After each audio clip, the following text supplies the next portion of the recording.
इसमें जो मैं आज आपको बताने जा रहा हूँ वो है जर्नल एंट्री। लेकिन जर्नल एंट्री को करने से पहले आपको टाइप्स ऑफ अकाउंट्स के बारे में पता होना चाहिए, अदरवाइज आप जर्नल एंट्री नहीं कर पाएंगे। लेकिन उससे पहले भी एक चीज ये भी इंपॉर्टेंट है कि जर्नल एंट्री के अंदर एक वर्ड आता है डेबिट और क्रेडिट। डेबिट और क्रेडिट जो है रियलिटी में, डेबिट और क्रेडिट जो है वो आपको डेबिट सिर्फ ये बताता है to right at the left side means debit और to right at the right side is credit. यानी अगर आप किसी भी चीज को लेफ्ट साइड पे लिख रहे हैं तो वो नॉर्मली डेबिट माना जाता है, और जब आप राइट साइड पे लिखते हैं तो उसे क्रेडिट माना जाता है। लेकिन ये मैथ्स की तरह नहीं होता कि आप बिल्कुल एक लेफ्ट साइड पे दिखाएंगे और एक राइट साइड पे ऐसा दिखाएंगे। वो नहीं, सिर्फ लिखते टाइम वो डिफरेंस दिखाई देना चाहिए कि हाँ जी ये थोड़ा लेफ्ट है, ये थोड़ा सा राइट है, बस, और कोई चीज नहीं होती। डेबिट हमेशा ऊपर और क्रेडिट हमेशा नीचे आएगा, इस चीज को ध्यान में रखना है। उसके लिए आपको टाइप्स ऑफ अकाउंट्स पता होने चाहिए। सबसे पहले हम पढ़ेंगे पर्सनल अकाउंट। पर्सनल अकाउंट का मतलब हो गया जैसे किसी का नाम राम हो गया, जहीर हो गया, नैंसी हो गया, ये पर्सनल अकाउंट है। इसका रूल है debit the receiver credit the giver. यानी कि जैसे कि आपने अकाउंटिंग इक्वेशंस में पढ़ा है कि हर चीज का डबल इफेक्ट होता है, यानी एक कम से कम डबल इफेक्ट होता है। कम से कम डबल इफेक्ट का मतलब है कि कम से कम आपको दो इफेक्ट तो जरूर दिखाई पड़ेंगे, जैसे दोनों इंक्रीज होना, दोनों डिक्रीज होना, या एक इंक्रीज या डिक्रीज। इसी तरह से इसके अंदर जो है डेबिट और क्रेडिट आपको दिखाई पड़ेगा।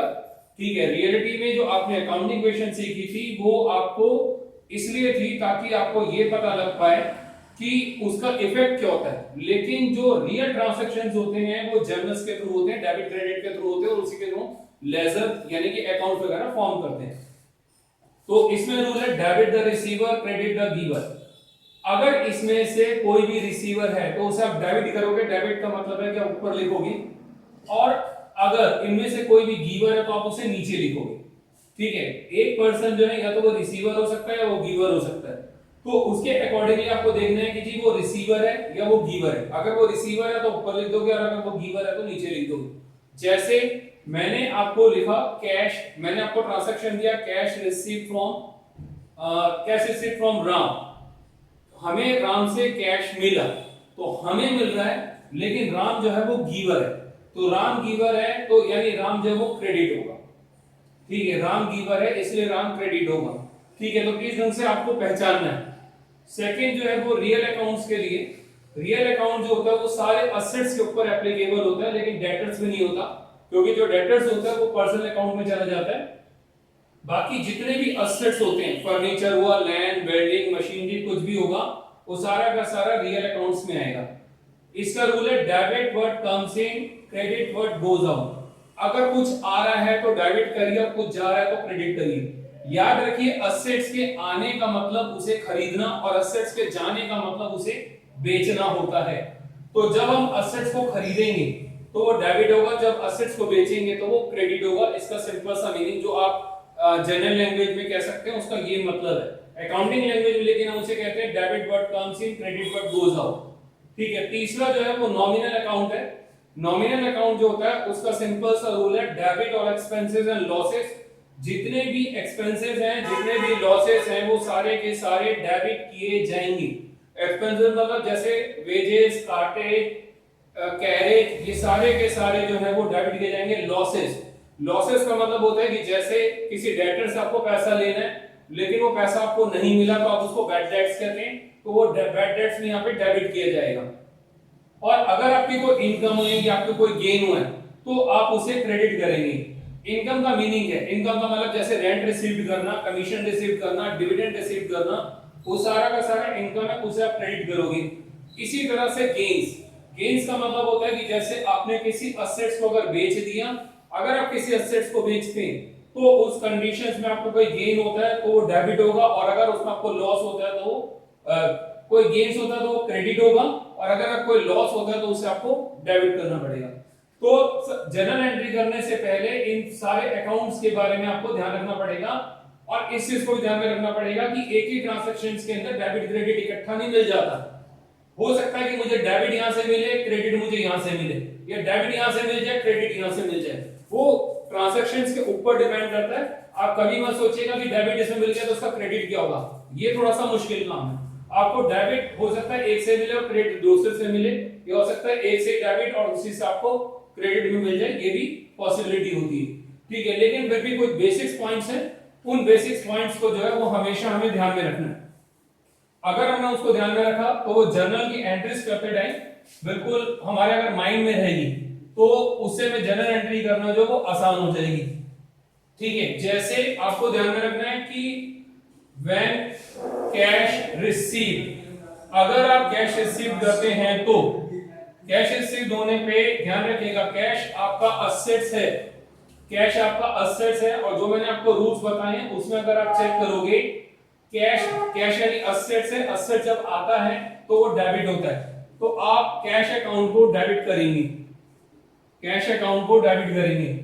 इसी तरह से अगर आपने कैश की पेमेंट करी व्हेन पेड कैश, तो कैश जा रहा है, जिस तरह कैश आने पे डेबिट होता है उसी तरह कैश जाने पे क्रेडिट होता है। क्रेडिट का मतलब है अगर मैं किसी के आगे टू लिख देता हूं, अगर किसी के आगे टू लिख देता हूं तो इसका मतलब जो है वो क्रेडिट हो जाता है, ये ध्यान में रखना, इससे आपको डिफरेंस पता लगेगा। और ये भी बात में आप रखिएगा कि डेबिट हमेशा ऊपर और क्रेडिट हमेशा नीचे आता है, ठीक है। मैं आपको अभी ट्रांजैक्शन नहीं बता रहा लेकिन मेन पॉइंट बता रहा हूं जो आपको नॉर्मली एग्जाम में ध्यान रखने पड़ेंगे एंट्रीज को करते हुए। याद रखिएगा जिस तरह कैश रिसीव्ड हुआ है उसी तरह से कैश की जगह कोई भी एसेट्स हो सकता था, जैसे मुझे चेक रिसीव्ड होता, अगर यहां पे लिखा होता व्हेन चेक रिसीव्ड तो मैं यहां पे बैंक अकाउंट डेबिट कर देता, ठीक है। इसी तरह लिखा होता when paid through cheque, cheque के थ्रू पेमेंट है तो मैं यहां पे टू बैंक लिख देता। अगर मैंने गुड्स परचेज करे व्हेन गुड्स परचेज, अगर अपने गुड्स परचेज करें तो उस कंडीशंस में आप परचेज अकाउंट को डेबिट करेंगे, परचेज अकाउंट जो है वो आपका डेबिट होगा, ध्यान रखिएगा। अगर गुड्स परचेज करे गए हैं तो परचेज अकाउंट डेबिट होगा। लेकिन अगर आपने कोई असेट्स खरीदा है, जैसे सपोज कि आपने फर्नीचर खरीदा, व्हेन फर्नीचर परचेज, अगर आपने फर्नीचर खरीद लिया तो फर्नीचर के लिए आप परचेज वर्ड इस्तेमाल नहीं कर सकते, उसके लिए आप फर्नीचर वर्ड इस्तेमाल करेंगे। फर्नीचर आपके लिए असेट्स है तो आप असेट्स के लिए कभी भी अगर आपने कोई भी असेट्स खरीदा है तो उसके लिए आप परचेज वर्ड यूज नहीं करेंगे, ठीक है। और जो भी असेट्स आपने परचेज करे, जैसे फर्नीचर खरीदा तो फर्नीचर डेबिट, बिल्डिंग खरीदी है तो बिल्डिंग अकाउंट डेबिट, लैंड खरीदा तो लैंड अकाउंट डेबिट। लेकिन अगर गुड्स खरीदा है तो परचेज अकाउंट डेबिट करेंगे। इसी तरह से आपको ध्यान रखना है व्हेन गुड्स सोल्ड, अगर आपने अपने गुड्स को सोल्ड करा है तो आप टू सेल्स अकाउंट लिखेंगे। टू का मतलब मैंने बताया, टू का याद रखिएगा, अगर मैंने किसी के आगे भी टू लिख दिया तो इसका मतलब यही होता है कि वो क्रेडिट हो रहा है, अगर किसी के आगे भी टू लिख दिया। लेकिन अगर आपने गुड्स बेचा तो टू सेल्स अकाउंट लिखा है, लेकिन सपोज आपने फर्नीचर बेच दिया, जो आपके पास ओल्ड फर्नीचर था उसको आपने सोल्ड आउट कर दिया, तो उस कंडीशन में आपको सेल्स वर्ड यूज नहीं करना, उसकी जगह पे आपको फर्नीचर जो वर्ड है वो इस्तेमाल करना है। नहीं आप टू फर्नीचर लिखोगे, टू सेल्स नहीं लिख सकते। परचेस और सेल्स जो वर्ड होता है वो सिर्फ और सिर्फ गुड्स के साथ आता है, ये असेट्स के साथ नहीं आ सकता है, इस इसको बिल्कुल ध्यान में रखना है आपको। इसके अलावा जो बातें मैंने पिछली बार अभी बताई आपको वो बातें भी आपको ध्यान में रखनी है। जैसे मैंने कहा कि सारे एक्सपेंसेस जैसे वेजेस, कैरेज, कार्टेज, ये जितने भी एक्सपेंसेस हैं वो सारे के सारे डेबिट किए जाएंगे और जितनी भी इनकम्स हो रही है वो सारी की सारी क्रेडिट की जाएगी, ये बिल्कुल ध्यान में रखना है। लॉसेस कुछ मैं बता दे रहा हूं, जैसे डेप्रिसिएशन है, डेप्रिसिएशन हमारे लिए लॉस होता है, तो जितने भी लॉसेस होते हैं वो सारे के सारे डेबिट किए जाते हैं, इसलिए आपको उसको भी डेबिट करना है, ठीक है। तो ये बेसिक्स पॉइंट्स हैं, अगर आप जनरल एंट्री करते हैं इनको ध्यान में रखेंगे तो धीरे धीरे जो है वो आपको पता लगता जाएगा कैसे हम डेबिट और कैसे हम क्रेडिट की कैलकुलेशन करते हैं। लेकिन याद रखिएगा एक जब ट्रांजैक्शन होता है तो उसके अंदर डेबिट और क्रेडिट दोनों लिखे जाएंगे। ये नहीं है कि आप सिर्फ डेबिट लिख के छोड़ दोगे या क्रेडिट लिख के छोड़ दोगे, ये पॉसिबल बिल्कुल भी नहीं है। आपको डेबिट हमेशा ऊपर और क्रेडिट हमेशा नीचे लिखना है। कई एंट्रीज ऐसी भी है जिसमें दो डेबिट आता है और एक क्रेडिट आता है, या दो क्रेडिट आता है और एक डेबिट आता है, ठीक है। तो जैसे जैसे आप ट्रांजैक्शंस करोगे धीरे धीरे आपको समझ आएगा कि उन ट्रांजैक्शंस की हम पहचान कैसे करते हैं।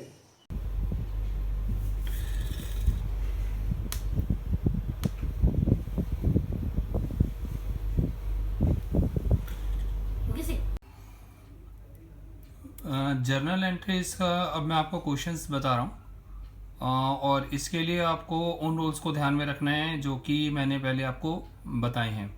यानी जर्नल एंट्रीज में जो है आप जैसे पहले करते आ रहे हैं कि आपको ध्यान में रखना है कि जर्नल एंट्री जिस तरह अकाउंटिंग वेरिएशंस पे डबल इफेक्ट होता है, इसी तरह जर्नल एंट्रीज जो है उसके ऊपर भी कम से कम डबल इफेक्ट आपको शो करना है। सबसे पहली बात कि आपको फॉर्मेट ध्यान में रखना है। फॉर्मेट में सबसे पहले डेट, फिर पर्टिकुलर, फिर एलएफ जिसे हम लेजर फोलियो कहते हैं, और उसके बाद डेबिट अमाउंट और क्रेडिट अमाउंट होता है। ऊपर जो आपको जर्नल लिखना है, ठीक है। हर एक एंट्री को करते हुए जो आपको ध्यान में रखना है कि जो एंट्रीज है उसका डबल इफेक्ट क्या है। आपने क्वेश्चन में देखा होगा कि May 5 जो है उसमें सबसे पहले एंट्री लिखी थी started business with cash 2,50,000 and stock 70,000। यानी उसने बिजनेस शुरू करा और कैश आया है, और इसके अलावा स्टॉक जो है उसकी वैल्यू यानी वो गुड्स को भी 70,000 का लेके आए। यानी फर्म में दो चीज़ें आ रही हैं, एक कैश आ रहा है और एक स्टॉक आ रहा है। दोनों इंक्रीज हो रहे हैं क्योंकि पहले फर्म में जो है हो सकता है कि इसकी वैल्यू 0, तो ये इंक्रीज हो रहे हैं। अब दोनों को कैसे रिकॉर्ड करेंगे उसको आपको समझना है। May 5 में सबसे पहले वो कैश लेके आया, तो आप लिखेंगे कैश अकाउंट DR। फिर वो गुड्स लेके आए स्टॉक अकाउंट DR। इन दोनों को मिला के फर्म इस चीज़ को कहती है कि जो पैसा बिजनेस शुरू करने के लिए आता है फर्म उस पैसे को कैपिटल कहती है। तो यहाँ पे टू कैपिटल अकाउंट लिखना है। मैंने आपको बताया था जिसके आगे हम टू लिख देते हैं वो जो है क्रेडिट हो जाता है, और ऊपर वाले जो होते हैं वो डेबिट होते हैं। डेबिट हमेशा ऊपर और क्रेडिट हमेशा नीचे लिखा जाता है। अब इसका अमाउंट देखिए, ये 2,50,000 है और ये 70,000 है। तो जो कैश है, कैश में 2,50,000 यहाँ लिख देंगे, स्टॉक में 70,000 यहाँ लिखेंगे, और इन दोनों का जो टोटल है वो कैपिटल में यानी 3,20,000 वो यहाँ लिख देंगे। ठीक है, इसको लिखने के बाद इसकी नरेशंस बीइंग स्टार्टेड बिजनेस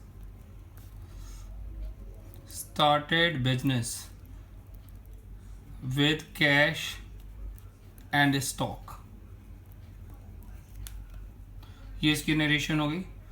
यानी कि इस डेट का जो ट्रांजैक्शन है वो आपका कंप्लीट हो गया।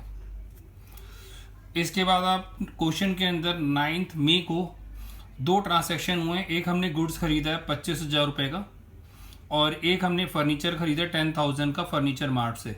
दोनों कंबाइन भी हो सकती है और दोनों अलग अलग। मैं आपको दोनों अलग अलग बता रहा हूँ। परचेज गुड्स ₹4,25,000, ये पहली एंट्री है May 9 की। मैंने आपको बताया था कि जब भी हम गुड्स को खरीदेंगे तो हमें जो है परचेस अकाउंट को हमेशा डेबिट करना है। ये चीज़ आपको हमेशा ध्यान में रखनी है। May 9 आपने गुड्स खरीदे तो आप लिखोगे परचेस अकाउंट, और इधर आप लिखोगे DR यानी कि डेबिट टू कैश अकाउंट। कुछ नहीं लिखा तो हम ये मानते चलेंगे कि उन्होंने कैश में खरीदा है। ठीक है, अब कैश में जो खरीदा है वो कितने का है वो देखिए, 25,000 का। जो उसने गुड्स खरीदे हैं वो 25,000 के, यानी परचेज में 25,000 आ जाएगा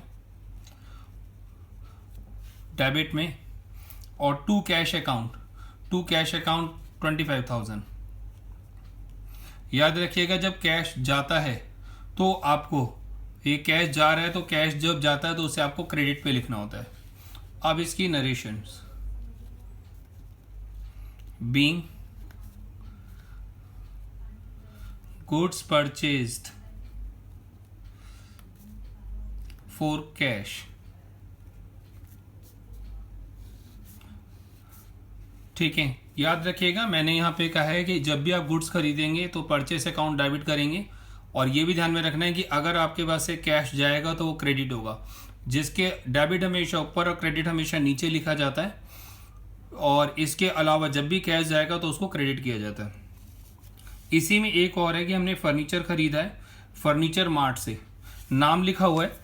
नाम लिखने का मतलब यही हुआ कि हमने जो है क्रेडिट परचेस करा होगा और फर्नीचर खरीदा है, इसलिए फर्नीचर हमारे लिए असेट्स है और हम जो है इसके लिए परचेस वर्ड यूज नहीं कर सकते, ये आपको ध्यान में रखना है। अब हम यहाँ लिखेंगे फर्नीचर अकाउंट डेबिटेड,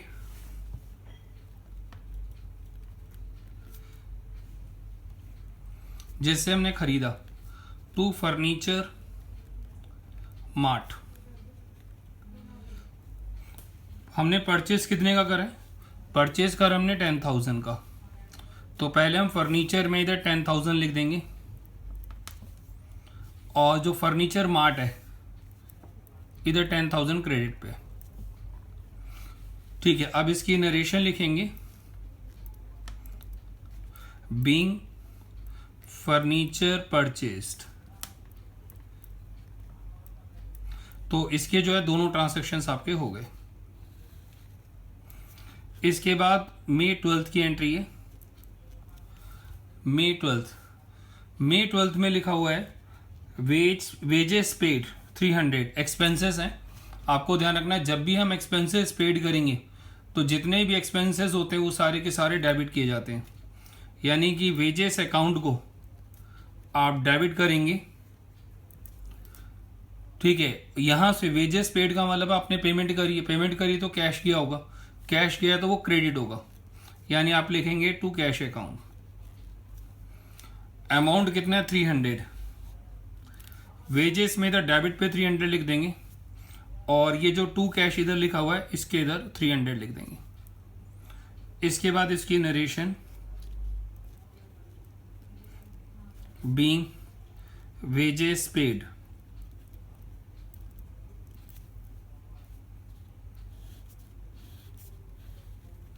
ये मई 12 की हो गई। मई 12 के बाद जो है मई 15 की पेड सैलरीज है। सैलरीज भी हमारे लिए एक्सपेंसेस है, जितने भी एक्सपेंसेस होते हैं वो सारे डेबिट किए जाते हैं। सैलरीज अकाउंट डेबिटेड, यानी इधर डीआर लिख दिया। पेमेंट करी है तो पेमेंट करी है तो इसका मतलब हमारे पास से कैश गया होगा, कैश जाएगा तो कैश को क्रेडिट किया जाता है टू कैश। इसका अमाउंट लिखेंगे, सैलरीज है इसमें यहाँ पे 70,200 और वेजेस में यहाँ पे 70,200। इसकी नरेशन लिखेंगे, being salaried paid, being salaries paid. ये मई 15 की एंट्री है। मई 15 के बाद 20 को दो एंट्रीज हैं। मई 20 की दो एंट्री है, एक हमने गुड सोल्ड करा वीरू को 8500 का और एक हमने कैश में। आप कंबाइन एंट्री भी कर सकते हैं और अलग अलग भी एंट्री कर सकते हैं। मैंने आपको बताया था जहां पे भी गुड सोल्ड करते हैं वहां पे टू सेल्स अकाउंट लिखते हैं। टू सेल्स का मतलब है सेल्स क्रेडिट होगा, तो अगर सेल्स क्रेडिट होगा तो डेबिट क्या होगा? तो इस कंडीशन में पहले के हिसाब से इसमें जो डेबिट होगा वो वीरू होगा और इसके अलावा दूसरा जो इसी डेट पे ट्रांजैक्शन है वो कैश होगा उसमें। तो यहां पे जो है वो दो डेबिट है, वीरू और कैश, और क्रेडिट में टू सेल्स अकाउंट। जो हमने वीरू को सोल्ड आउट करा है वो 8500 का करा है, तो ये 8500 हमने डेबिट पे लिख दिए। कैश में हमने 17,000 और इन दोनों का जो टोटल है वो हमने क्रेडिट पे लिख दिया 25,500। अब इसकी नरेशन, बीइंग गुड्स सोल्ड। याद रखिएगा जब भी आप गुड्स सोल्ड करेंगे तो आपको सेल्स अकाउंट को क्रेडिट करना है। अगर क्रेडिट सेल्स अकाउंट को करना है तो डेबिट किसको करना है वो एंट्री में ढूंढेंगे। तो डेबिट में दो चीजें बचती हैं, एक वीरू और एक कैश। मई 20 के बाद मई 23 में डेप्रिसिएशन अकाउंट जो है, मई 23 में डेप्रिसिएशन चार्ज ऑन फर्नीचर है, डेप्रिसिएशन लॉसेस हैं।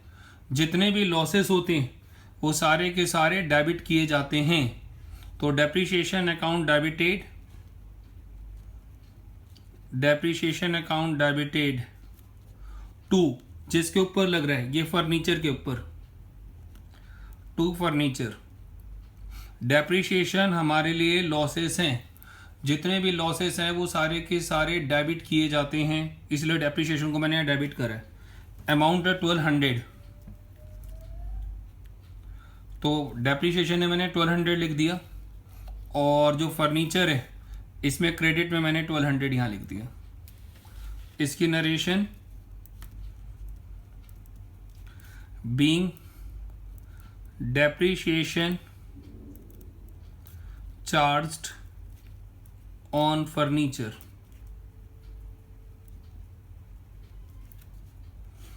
ये ट्रांसैक्शंस कंप्लीट हो गए। इससे नेक्स्ट 25th को है।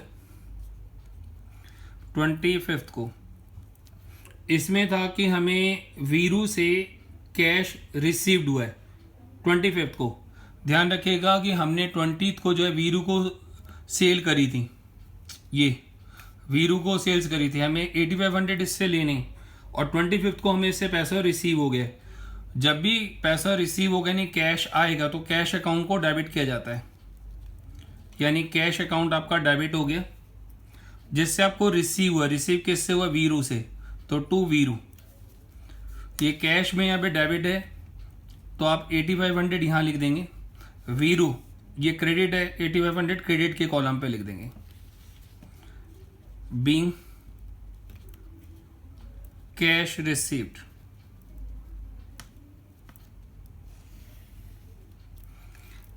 नेक्स्ट है 27 मई 27 की।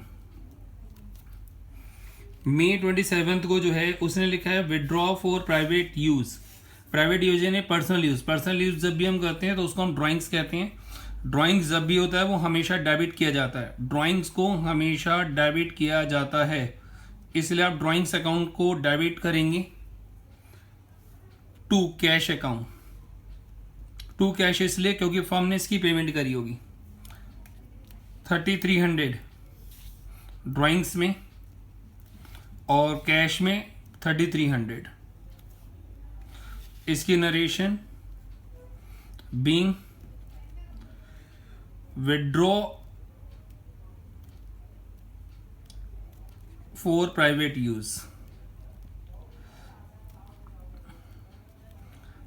लास्ट एंट्री में करके आपको दिखा दे रहा हूं। इसके बाद ये है आपकी मई 30 की। मई 30 में उसने बोला डिपॉजिट टू बैंक। पैसा आपने डिपॉजिट करा है बैंक में, यानी कैश गया है, कैश जाने पे क्रेडिट होता है। तो अगर कैश क्रेडिट होगा तो डेबिट क्या होगा? डेबिट होगा इसमें बैंक। तो आप bank account debited to cash account. Amount इसका 6500 है, बैंक में डेबिट है, ये 6500 यहां आ गया, और ये जो टू कैश लिखा है क्रेडिट है, इसका 6500 यहां आ गया। इसकी नरेशन वही हो जाएगी being cash deposit into bank. Basic जो बातें हैं वही ध्यान में रखनी है। कैश आएगा तो वो डेबिट होगा और कैश जाएगा तो वो क्रेडिट होगा। ठीक है, हम सिर्फ जो परचेज गुड्स है उसी के लिए हम परचेज वर्ड इस्तेमाल कर सकते हैं। असेट्स खरीद रहे हैं तो उसके लिए हम परचेज वर्ड यूज नहीं कर सकते। अगर हम गुड्स बेच रहे हैं, गुड्स बेचने का मतलब हो गया कि हम जो है गुड्स बेचने का मतलब है कि उसको आप टू सेल्स यानी क्रेडिट कर सकते हैं, उसको आप क्रेडिट कर सकते हैं। लेकिन जो है आप टू सेल्स जो वर्ड है वो सिर्फ गुड्स के लिए इस्तेमाल करेंगे। जितने भी एक्सपेंसेस हैं वो सारे के सारे डेबिट किए जाते हैं, ये आपको ध्यान में रखना है। जितने भी एक्सपेंसेस हैं वो सारे के सारे डेबिट किए जाएंगे, ये आपको ध्यान में रखना है। डेबिट हमेशा ऊपर और क्रेडिट हमेशा नीचे लिखा जाएगा, इस चीज को भी आपको ध्यान में रखना है।